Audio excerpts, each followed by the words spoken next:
सकाळी वावरात आल्यावर आपली लॉटरीच लागली. आपल्याला भेटले हे मशरूम, याला म्हणतात खेकुड्या. तुमच्या इकडे काय म्हणते ते मला माहीत नाही, पण आपल्या वावरात चालल्यावर रोवून आणि बाया आल्या त्या बाहेरगावच्या परा उपडतात.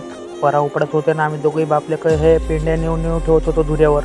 काऊन की मजूर काही होत्या नाही याच्यात. आम्ही दोघं जणांनी या पेंड्या पुऱ्या धुऱ्यावर आणून ठेवल्या, पुऱ्या बांधल्यात. आता टाकायच्या ह्या पेंड्या तर इथल्या ह्या बाया काढतात परा.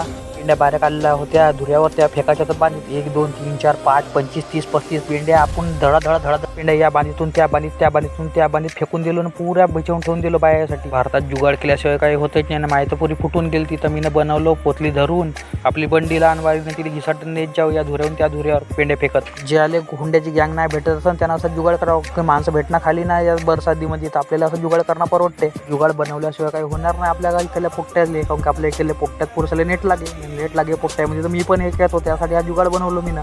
तर तुम्हाला बी पाहिजे असेल तर माझ्याबरोबर संपर्क साधा.